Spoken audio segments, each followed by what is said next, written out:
জিম্বাবুয়ের বিপক্ষে স্বস্তির জয়ে গতকাল দারুণ একদিন কাটালো বাংলাদেশ।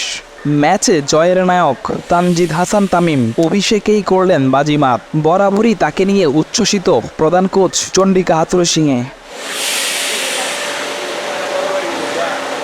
ম্যাচ শেষে টিম বাসে ফেরার সময়ও শিষ্যকে সাথে নিয়ে এলেন টাইগার হেডমাস্টার।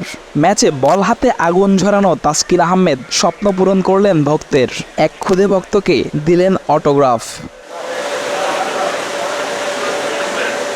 18 মাস পর আন্তর্জাতিক ক্রিকেটে ফেরা সাইফুদ্দিনের মুখেও দেখা গেল হাসি। হাসবেনই বা না কেন, ম্যাচে বল হাতে দেখিয়েছেন ঝলক। প্রত্যাবর্তন ম্যাচেই যে নিয়েছেন 3 উইকেট। তবে ব্যাট হাতে ছন্দে না থাকা লিটন দাসের মুখে নেই চড়া হাসি। টিম বাসেও ফিরলেন একা একা। স্পিনার শেখ মেহেদীকে দলে ফেরানো নিয়ে কম বিতর্ক হয়নি। মেহেদী হাসান মিরাজকে বাদ দিয়ে কেন তাকে দলে নেওয়া হয়েছে এ নিয়েও ছিল অনেক প্রশ্ন। তবে বল হাতে মেহেদী দেখিয়েছেন কেন তিনি মিরাজের চেয়ে এগিয়ে আছেন দৌড়ে। আগে থেকেই পাওয়ার প্লেতে দুর্দান্ত বল করেন শেখ মেহেদী। এবার স্পিন কোচ হিসেবে সঙ্গ পাচ্ছেন পাকিস্তানের কিংবদন্তি স্পিন মুস্তাক আহমেদকে। ম্যাচের পরেও শেখ মেহেদী সহ তানভীর ইসলাম, রিশাদ হোসেনদেরকে আগলে রাখলেন মুস্তাক। টিম বাসে ওঠার সময় তাদেরকে সাথে নিয়েই ফিরলেন। বাসে উঠতে উঠতেও টোটকা দিলেন শিষ্যদের।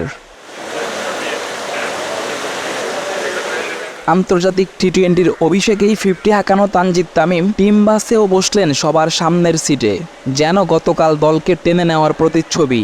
লিটন দাসের ব্যর্থতার দিনে সুযোগ কাজে লাগিয়েছেন বাঁহাতি এই ওপেনার। শুরুতে অস্বস্তিতে ছিলেন, ক্যাচ দিয়েও বেঁচে যান। তবে এরপর সুযোগ কাজে লাগিয়েছেন দারুণভাবে। খেলেছেন 67 রানের ঝলমলে ইনিংস। দল পেয়েছে 8 উইকেটের সহজ জয়।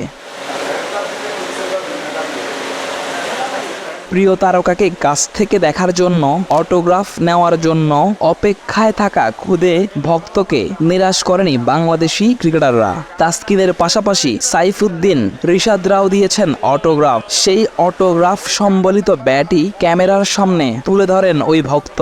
দল জিতলে, ভালো করলে ভক্তরাও থাকেন চনমনে। তাদের চাওয়া পূরণে বিরক্ত হন না ক্রিকেটাররাও।